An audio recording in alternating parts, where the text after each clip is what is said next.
Joe Burrow let the world know that he's pleased with the Bengals' efforts to extend Jamar Chase and T. Higgins, and that's important. Got to keep that guy happy if you're Bengals ownership. Let's break it down.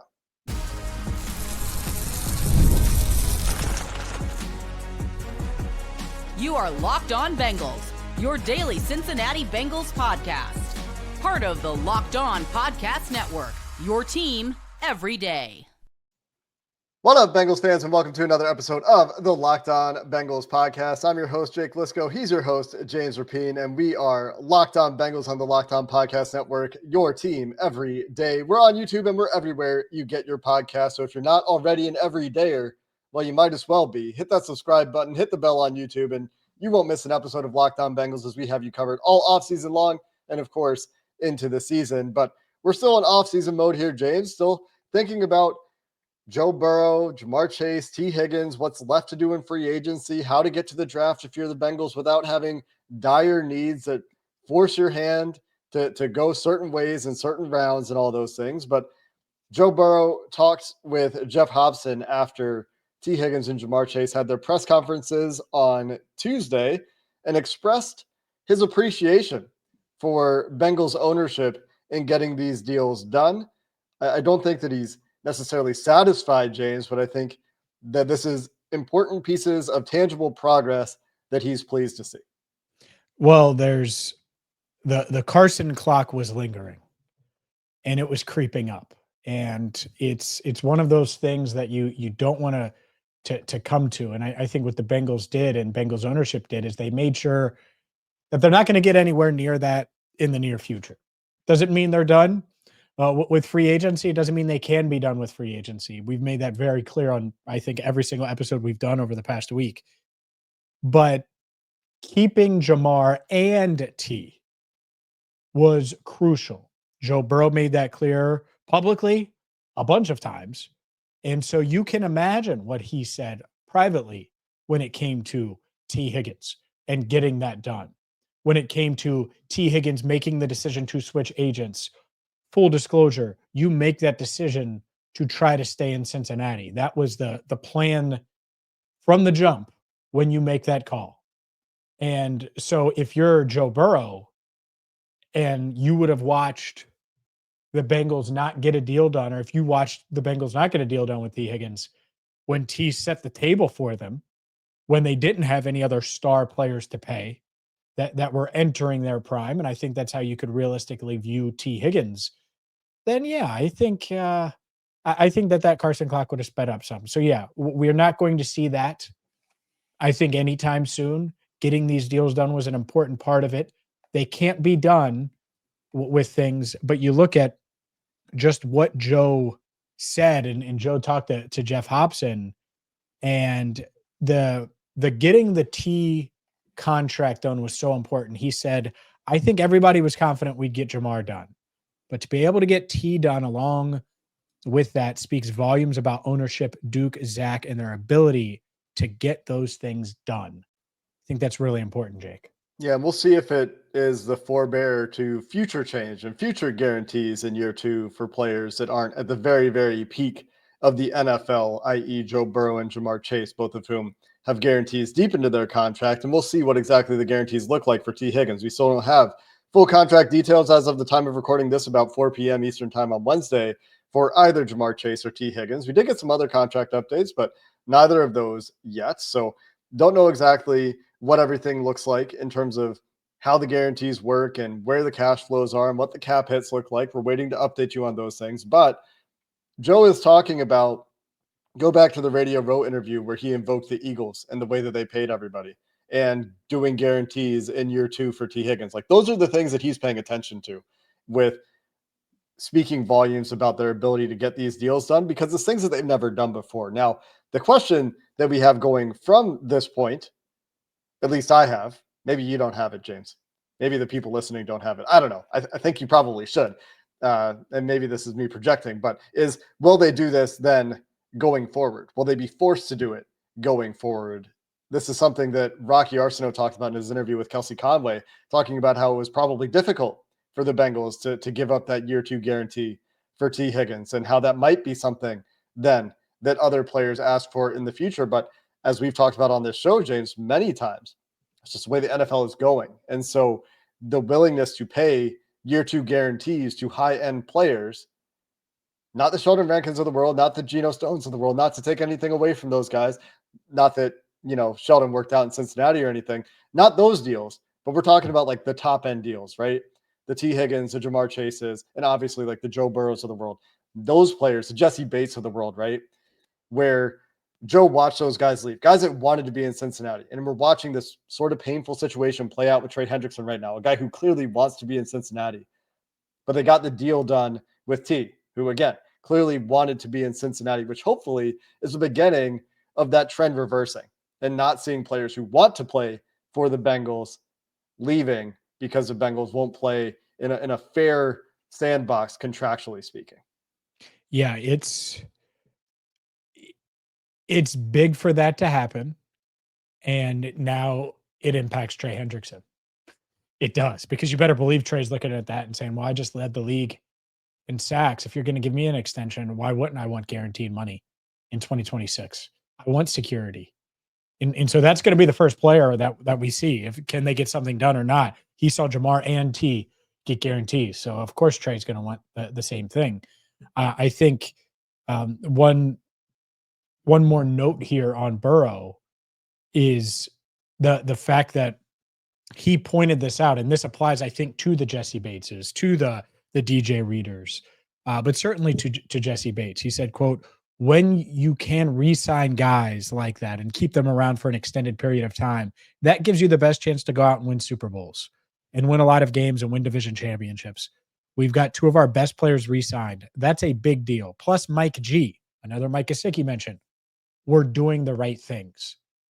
And so that is Joe giving his stamp of approval. He didn't say satisfied. He said, these are the right things. And so I do think that during this window, which should still be wide open 2 months from now, a year from now, 2 years from now, Joe is probably going to want them to dip their toe into the guaranteed year two pool again. That might be for Amarius Mims.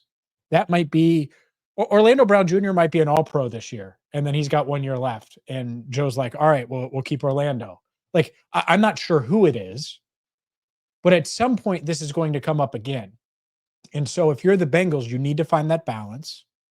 And finding that balance is fine. I don't think they need to guarantee money, to your point, for all these guys in year two. You don't want that. You want the flexibility. But for guys that you know are worth it, for guys that you know are in their prime or about to be in their prime or are just really high-end players at their positions, what does it hurt to, instead of giving them a huge roster bonus on the third day of the new league year the next year, you don't just guarantee that salary because you know they're probably going to be under contract anyway on that third day of the new league year. And I'm kind of thinking back to Trey Hendrickson's initial deal where there was uncertainty with him. And I understand why they didn't have to do that with him then.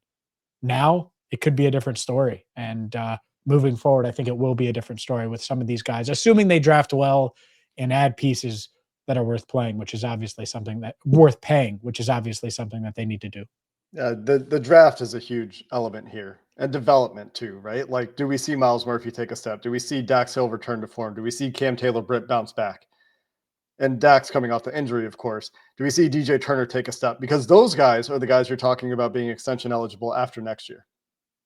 The guys that we don't see right now as commanding big money. But if they can show that they can take steps to be worth that money in the future, then where do these conversations happen as far as keeping your own players that are good? Because what they need to avoid the mistake of repeating is getting so in their head about Jesse hasn't been a Pro Bowler. Jesse hasn't been an All-Pro. Everybody knows what Jesse Bates is on the football field. So got to be very honest with yourself about who your great players are.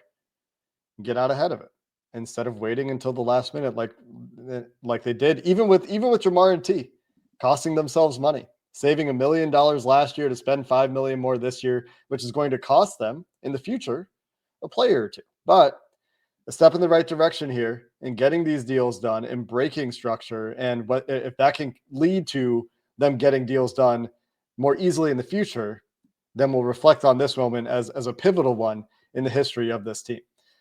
Coming up next, James, more on Joe Burrow, who is set to appear on Netflix's Quarterback. What do we think of that? Ooh. We'll get to that topic next. Scaling your business requires the right expertise at the right time. With Upwork, you can find specialized freelancers in marketing, development, design, and more. Experts ready to help you take your business to the next level.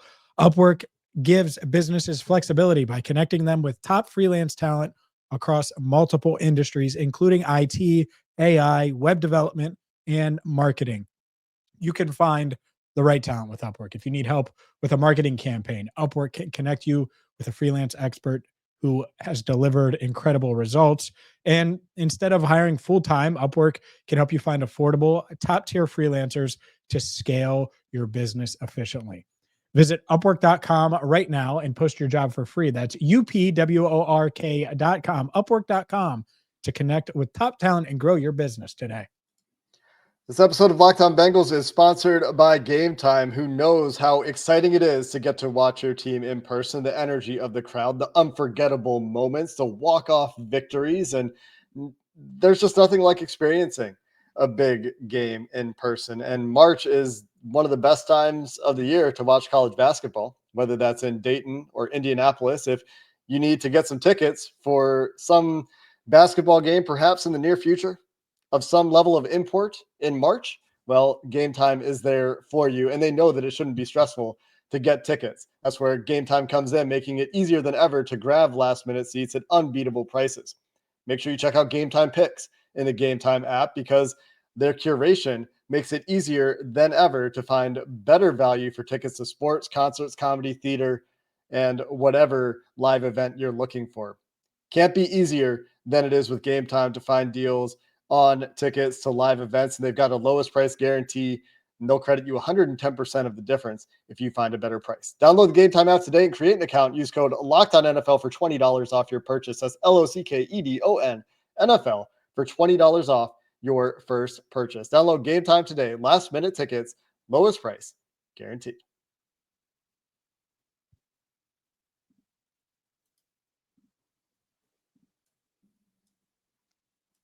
All right, Jake, let's get to quarterback, reality TV star Joe Burrow. Not just star quarterback Joe Burrow, reality TV star Joe Burrow is going to appear on Netflix's Quarterback. And first things first here, Joe Burrow in 2023, before he signed his contract extension, just to give you an idea of the timeline, on July 26, 2023, I asked him, hey, were you asked to be on quarterback? And he said yes. And he admitted that he declined it. I think a lot of people are getting that confused with last year, because he did not lie to us. He said no in 2023. Well, turns out after doing 1 year of receiver, because all the quarterbacks turned it down, they brought quarterback back last year. And Joe Burrow will be one of 3 quarterbacks, Kirk Cousins, Jared Goff, the other 2, that are going to be featured on this show. And let's be honest here, Jared Goff was on a really good team. Feels kind of boring. Kirk Cousins was already on it, and I think that helped his profile a lot. Honestly, I think people like Kirk Cousins much more now than they did before the first edition of quarterback. But Joe Burrow is going to be the draw here, and I think it's going to be exciting. Not that the season went the way he wanted to from a win-loss perspective, but just seeing all of the details of what he went through wrist-wise, recovery, all of the things we were covering from training camp on, I think it's going to be pretty cool, since he did do quarterback last season. I just remember watching the first version of Quarterback, which I did not watch in its entirety. Quarterback is not made for people like me. I am not the target audience of Quarterback. I don't care about some of the stuff they're talking about. And if someone wants to put together a supercut of all the Joe Burrow parts of this season of Quarterback and send that to me so I don't have to watch the rest, that would be awesome. But one thing I did find fascinating about it was I was watching it to see Mahomes react to losing to the Bengals, which I enjoyed watching personally. But beyond that, you also got a window into the way Mahomes was attacking the ankle injury and all of the mobility and strengthening work he did around that high ankle sprain. And that was really interesting to me. So when you're talking about the stuff with the wrist for Joe, I think that'll be pretty cool to get that behind the scenes, and the behind the scenes of like, I don't know how deep we'll get or how much we'll see that we didn't see in the regular season. But with the Mahomes stuff, I feel like there's stuff that we did not see and did not know about, would not have known about otherwise because of the access that those guys had to Mahomes behind the scenes. So if you get that with Joe, I think that could be really fascinating to see how he's reacting to the way things are going early in the season and late in the season and in that final week when they didn't get the break they needed to sneak into the playoffs. Yeah, I think there's a lot of interesting layers to this if they do it right. And from the body maintenance to the day after, when you see all the hits Joe takes, and I've seen him a few days, like the day after games, 12 hours after games when we're scheduled to be there, and it doesn't look like Joe necessarily. And so how much of that do you see? I agree with you. I thought that they pulled back the curtain at a pretty high level with Mahomes, where it was like it was interesting just to see everything that was baked into that. Marcus Mariota wasn't necessarily that intriguing. I thought Kirk Cousins and the Vikings, they were really good that year. So I thought that plus the family life and his balance there was pretty cool to see. So there's definitely a lot there. Like I get it. You don't want to relive 9-8 and an 0-3 start and 4-8 at one point. But I also wonder if this is going to give us, and hopefully it does, a look inside the mind of Joe Burrow, who went through what I would call the most trying season of his football career, where he's playing down in and down out playing, because he's playing at such a high level and it wasn't resulting in wins. Like year one at LSU, he wasn't playing at that level, and they still went to a bowl game and they were still good. They weren't great. And then since then, anytime he's played at a really high level, he's won the national championship. He's won the AFC. He's won 2 division titles. He's ended up in back-to-back AFC championship games. And so to match that and then to not get the results from a win-loss perspective, hopefully we get that, we can see what it was like, because I do think it was the most challenging season of Joe's career. And that's kind of wild because it was also the best season of his career when you look at the statistics and how he was playing and what he was doing to keep the Bengals in games. So I'm excited for that element. I wish it was here now. I hate that it's July. Like that would be the thing. Like, can it drop in May? Like May to July? That would be the time to do it. But obviously they're going to drop it when football is ramping back up and training camps ramping back up and people are interested. Got to catch the hype of preseason. But I would like to take issue with the announcement video. It's like an April Fool's joke that they release in the middle of March. What are we doing, Netflix? Get it together, marketing team. And the quarterbacks just aren't good actors, which actually is interesting because have you seen the thing where Jared Goff goes to like a community college or something and he's like supposed to be a walk? Yeah, like Goff is pretty good in that. I think Goff could be funny. Like you mentioned, you know, he's not obviously the level of quarterback that Burrow is, and Cousins isn't either, but Cousins is returning. But Goff's a pretty funny guy. That was a pretty entertaining thing. So it could be cool to see some of that stuff too, I guess.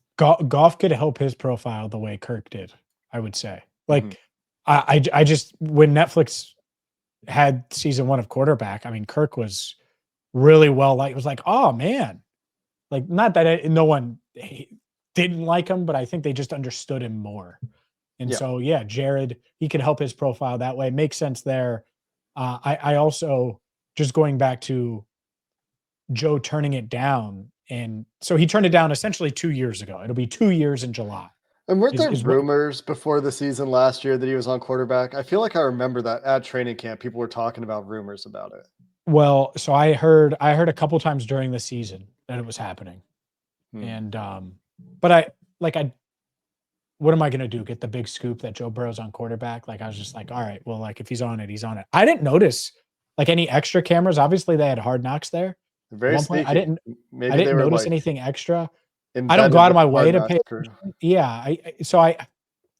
I do wonder also, a lot of the quarterback stuff could be in his car, could be going home, could be going to and from. And that's, you know, at the facility inside behind closed doors when things aren't up. Like, that's what we want to see anyway. Like the stuff that I see, that's not why you're watching quarterback anyway. So hopefully that means that that's some juicy stuff and just pull back the curtain stuff is coming our way starting in July. Yeah. Some of the off-field stuff, the reactions, that's what you want to see. The way he's living, get a little bit more of that personality. The way Not that we're he's living. lacking it with Joe, but you know what I mean.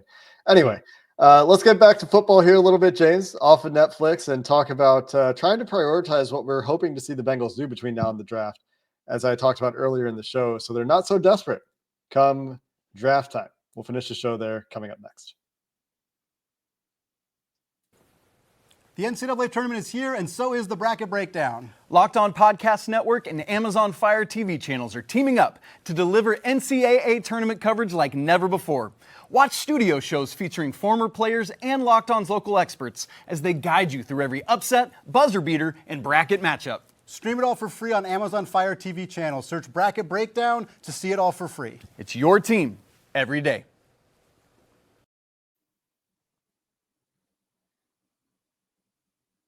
What's left, James?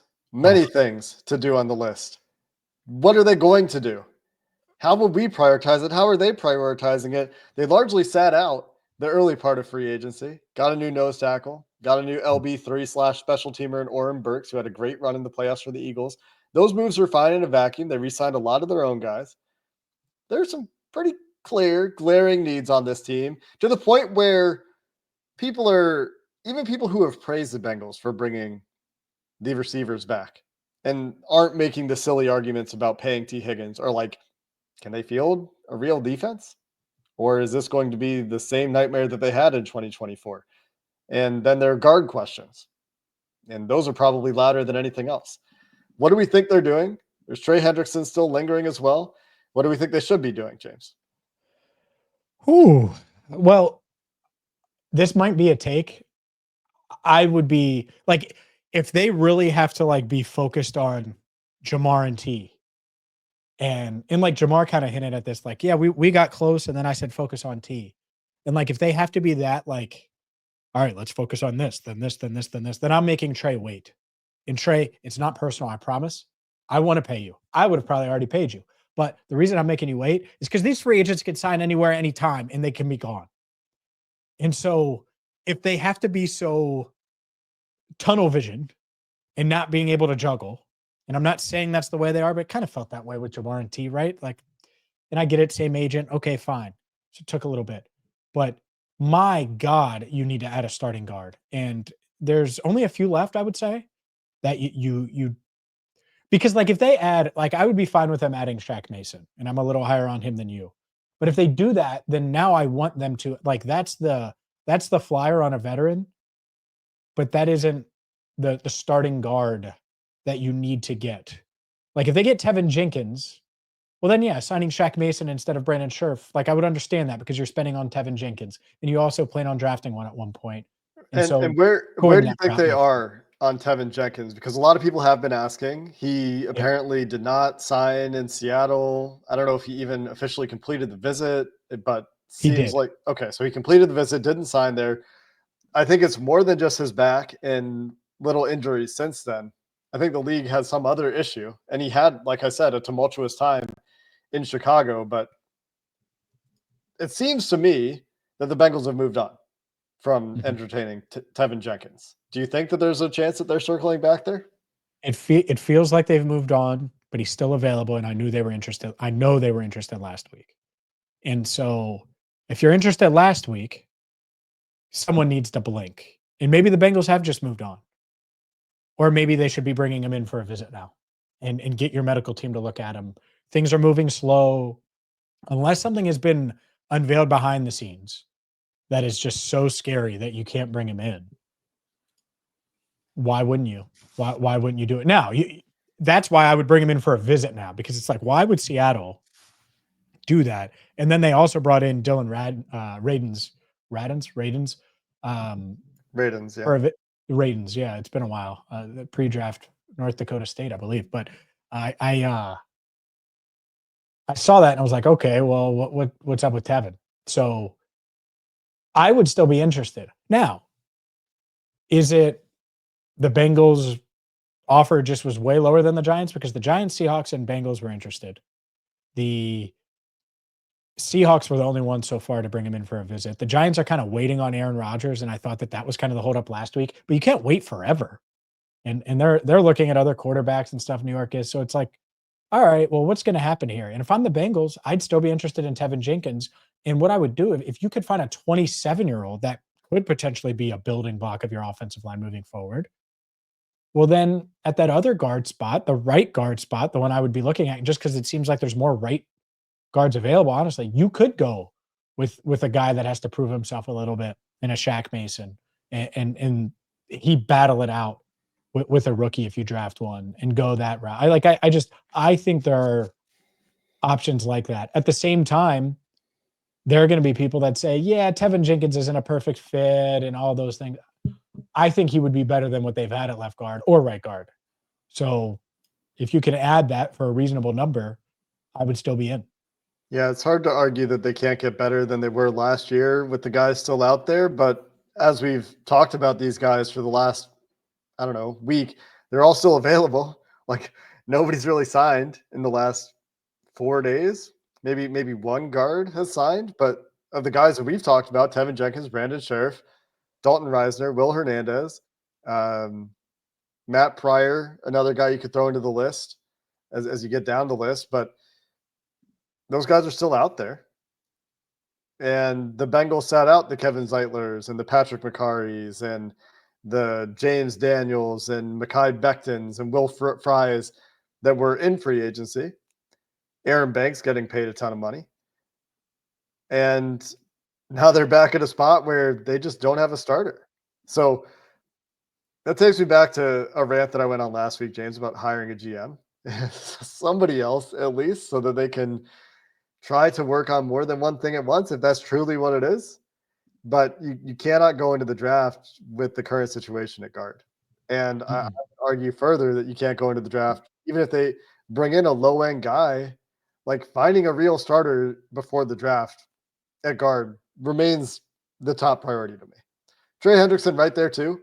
I don't differentiate too much in priority between those guys, but if you had to pick one to do first, like you said, one is time limited and the other one, if you need to wait a little bit, like a couple of days, is potentially okay. Although we should give an update, James, if we have one, on Trey Hendrickson, who we haven't heard about now for a couple of days, really. A couple of days ago was a lot of national reporting that the Bengals were getting back to the table with Trey Hendrickson and opening those talks back up again.